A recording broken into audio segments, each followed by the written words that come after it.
Welcome to Sociology Vibes, where we simplify challenging ideas into easy to understand insights. Stick around to see the world and your life in a different way. Today, we focus on explaining Karl Marx's definition of social class, a type of social stratification system that maintains social inequalities. German-born Karl Marx, primarily a historian and philosopher, is best known for co-authoring the Communist Manifesto and being critical of capitalism. Marx believed in economic determinism, meaning that the type of economic system in a society determines not just the economic sector, but also its social stratification system and social life, including social relationships, the family, peers, and even religion. Therefore, it is not surprising that Marx also defined social class within the context of economic relations. In a capitalist economic system, the bourgeoisie class consists of people who own the means of production. They own factories, labor, machines, land, resources, or everything needed to produce a product or service. In a capitalist economy, they are the capitalists. Now, the proletariat class consists of people who do not own the means of production, and as a result, they sell their time and labor to the bourgeoisie class. In a capitalist economy, these are the wage earners, and according to Karl Marx, are often exploited or taken advantage of by the bourgeoisie class due to their existing power differentials. For Karl Marx, it is this simple.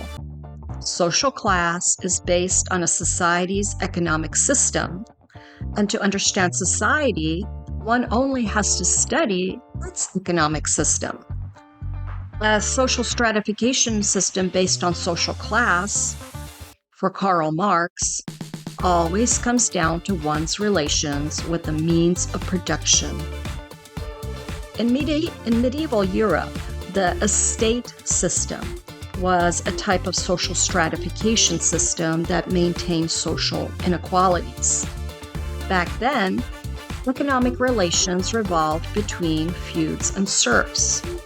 Monarchies fought for and divided lands among themselves. The serfs, or peasants, were allowed to work and live on the feudal lords' lands that they ruled, since they provided labor and food for the nobility, were also known as the feudal lords. And these feudal lords, in exchange, provided military protection and charged taxes instead of rent that were unfair and exploitive to the serfs, or peasants. And this is how the myth of Robin Hood emerged, and our use of the term today, landlord, still goes back to those times. Now, you can probably see Karl Marx's economic determinism in this example, specifically feudalism as an economic system that shaped all of social life.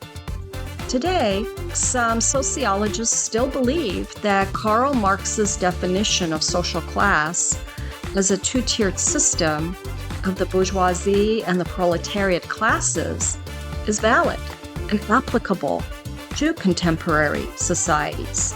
People either own the means of production or they are wage earners for those who own the means of production. Other sociologists acknowledge that these economic relations still exist. However, they look at other measures and extended definitions of social class. Marx believed that the relationship between these two classes, the bourgeoisie and the proletariat, are inherently unequal. The bourgeoisie is motivated by as much profit as possible, which leads to paying the proletariat class as little as possible. This then creates a conflict of interest. The workers want better wages and better working conditions, while the owners want to keep costs down to increase profits. The consequences of this type of relationship reverberate to all sorts of social problems related to social inequalities. Yes, it is really this straightforward. Now, large tech companies and the tech industry in general, the bourgeoisie class would be the founders and major shareholders who own the company's intellectual property and infrastructure. The proletariat class would be the software developers, the engineers, and support staff who work for the companies, but they do not own the means of production. However, maybe Karl Marx's definition of social class is not as straightforward. Consider that many of these developers, engineers, managers, and others earn very high salaries. They can purchase and sometimes receive stocks as bonuses, becoming shareholders themselves. So does this so-called proletariat class really meet the spirit of Karl Marx's definition and views? Think of a major retail chain. The bourgeoisie are the owners and the major investors who profit from the sales. The proletariat class consists of store clerks, warehouse workers, cashiers, who work hourly, many of whom earn low wages.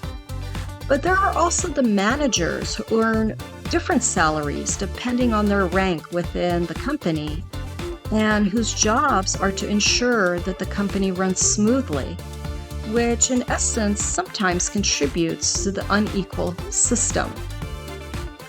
Marx believed that this unequal relationship would eventually lead to a revolution. He thought the proletariat class would become aware of their exploitation and rise up to change the system and create a classless society, which Marx called communism, where everyone across society shares the means of production equally. Yet, this prediction did not come to fruition. In countries where social uprisings and revolutions led to communist governments, these governments were and are more likely to fit the descriptions of totalitarianism or total control of society, rather than Karl Marx's vision of a classless society. Today, for example, China has a capitalist-leaning economic system while maintaining a communist government. What do you think? Do you see forms of exploitation or inequalities that exist at your place of employment or where your friends and family work? Do you think these are due to the unequal divisions related to the means of production? Or is there something else going on? How do consumers who purchase products or receive services fit into Karl Marx's vision? What about the government? In your view, is the government more aligned with the interests of the bourgeoisie or the proletariat classes? Sociologists study and explore these questions and topics regarding social inequality and social stratification. And this makes sociology worth exploring further, don't you think? Thanks for watching. If you found this video interesting, give a like, subscribe, and share your thoughts in the comments. See you in the next Sociology Vibes video.